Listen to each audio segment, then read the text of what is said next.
कि जैसे आज दिन भर में मेरे को सैकड़ों साथियों के फ़ोन आए, बेरोजगारों के फ़ोन आए और उनके परिवार के गार्जियन के फ़ोन आए और आदिवासी परिवार के कर्मठ कार्यकर्ताओं के फ़ोन आए कि हमारे विद्यालय में दूर घाव है। और जैसे आपका बिछीवाड़ा का लास्ट कॉर्नर गांव है गेट जाबुड़ी, वहाँ से भी फ़ोन आए और मतलब पूरे अनुसूचित क्षेत्र से फ़ोन आए हैं। उनमें ये कहना है कि स्कूलों में, वैसे विद्यालयों में टीचरों की कमी है। पूर्व में भी 1170 पद खाली रह गए, वो भी नहीं भरे गए। और हाल फिलहाल में अभी जो विद्या संबल योजना निकाली है सरकार ने, उसका हम सम्मान करते हैं, लेकिन उसमें पारदर्शिता नाम की कोई चीज़ नहीं रहेगी। उसके अंदर एक तो आपका जो रिजर्वेशन का मैटर है, वो रिजर्वेशन कहीं नज़र नहीं आता। उसमें ट्राइबल का, एससी का, ओबीसी का और जनरल का कोई रेशो नहीं दिया गया। Pick up the call please Kanti bhai Adivasi. मेरा ये कहना है फोन ये आए थे, बीच में फोन आ गया था। फोन ये आए थे कि कोई लोग बाहर से आकर उसमें आवेदन कर रहे हैं। यानी बाहर का मतलब ये कि अनुसूचित क्षेत्र में गैर अनुसूचित क्षेत्र के लोग आके आवेदन कर रहे हैं। तो फिर यहाँ अनुसूचित क्षेत्र का व्यक्ति कहाँ जाएगा? चाहे वो आदिवासी हो, चाहे वो एससी हो, चाहे वो आपका जनरल हो, ओबीसी हो, वो कहाँ जाएगा? दूसरा, आदिवासियों के साथ में बहुत बड़ा धोखा ये हो रहा है कि रिजर्वेशन नाम का चीज़ ही खत्म कर दिया। इससे पूर्व में हम देखते आए हैं, राजीव गांधी पाठशाला जो निकाली थी पूर्व सरकार ने, और आपका पंचायत सहायक का भर्ती निकाला था, उसमें भी रिजर्वेशन नाम का कोई चीज़ नहीं था। और उसमें फिर बाद में अभी थोड़ा सा परमानेंट करने का सरकार ने किया, उसका हम स्वागत करते, लेकिन उसमें हमारा बहुत बड़ा नुकसान हो गया। तो अभी स्कूलों में लेक्चरर की पद खाली है, 3rd ग्रेड का, लेवल 2-1 का और आपका स्कूल लेक्चरर का।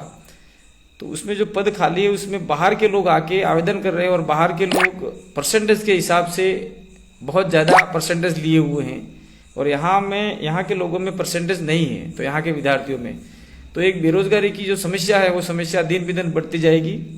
इसीलिए हमारा प्रत्येक प्रिंसिपल महोदय से और जो सरकार है उससे निवेदन है कि जो आपने नियम कायदा निकाला, उस नियम कायदे में एक संशोधन किया जाए कि स्थानीय जिले का ही अभ्यर्थी उस जिले में लिया जाएगा स्कूली लेक्चरर के जो अभी शिक्षा संबल योजना है उसके अंदर, विद्या संबल योजना उसके अंदर। दूसरा, लेवल 2 और लेवल 1 के अंदर पर्टिकुलर उसी ब्लॉक का व्यक्ति लिया जाए जिस ब्लॉक का वो निवासी है। और गैर अनुसूचित क्षेत्र के लोग जो अपनी लोकल भाषा में टीएसपी बोलते हैं और नॉन टीएसपी बोलते हैं, वो संवैधानिक शब्द नहीं है लेकिन एक प्रचलन हो गया है जिसको हम अनुसूचित क्षेत्र, शेड्यूल एरिया जो बोला जाता है संविधान में। तो एक प्रोविजनल दे रखा है कि गैर अनुसूचित क्षेत्र का व्यक्ति अनुसूचित क्षेत्र में नौकरी नहीं कर सकता। राज्य सरकार का आदेश भी निकला है और इस आदेश की धज्जियां उड़ाते हुए बाहर के लोग बहुत सारे आवेदन कर रहे हैं। अगर हमारे बेरोजगारों को, अनुसूचित क्षेत्र के बेरोजगारों के साथ में नाइंसाफी और धोखेबाजी हुई तो निश्चित रूप से इस इलाके में बहुत बड़ा आंदोलन खड़ा होगा और उस आंदोलन का नेतृत्व हम लोग ही करेंगे।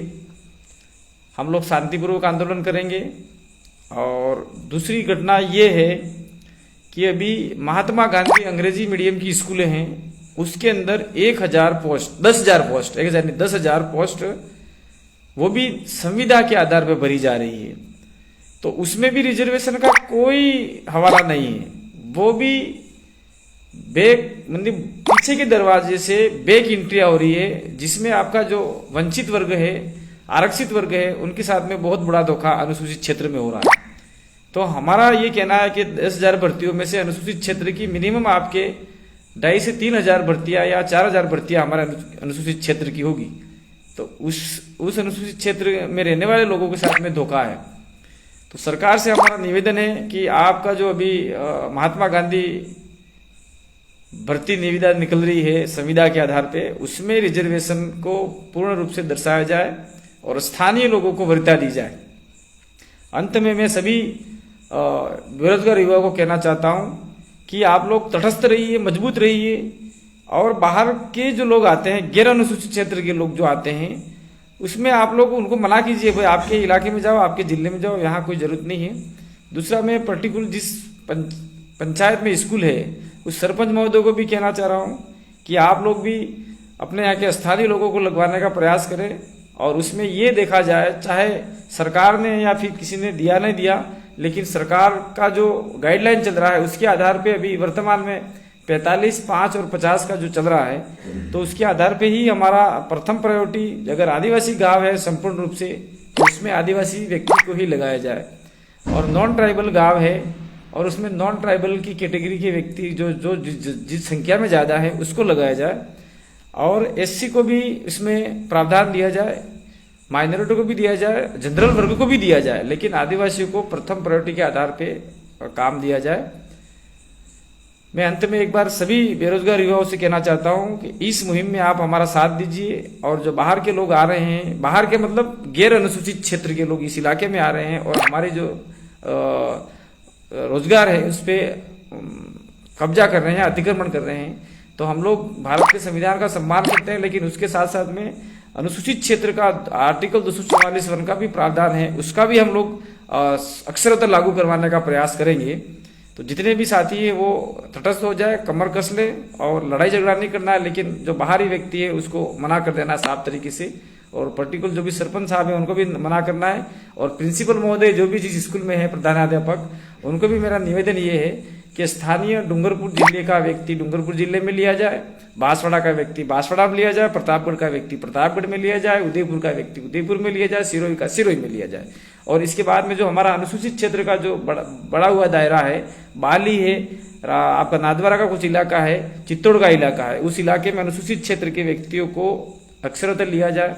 अगर इस प्रकार का नहीं हुआ और उल्लंघन हुआ तो निश्चित रूप से आने वाले समय में हम लोग इस बात को लेकर सड़कों पे उतरेंगे, और मैं स्वयं उसका नेतृत्व करने के लिए तैयार हूं पूरे संभाग के लिए। और मैं युवाओं से अपील करता हूं कि आप हमारे साथ में कंधा से कंधा मिला के काम करेंगे तो निश्चित रूप से ये 3-4 महीनों का जो रोजगार है वो आपके लिए मिलेगा। मुझे ऐसा लग रहा है कि सरकार वीडियो पसंद आए तो वीडियो को लाइक कीजिए, चैनल पर वीडियो पहली बार देख रहे हैं तो चैनल को सब्सक्राइब करिए। मिलते हैं अगले वीडियो में, तब तक के लिए जय जोहार, जय आदिवासी, जय भील प्रदेश।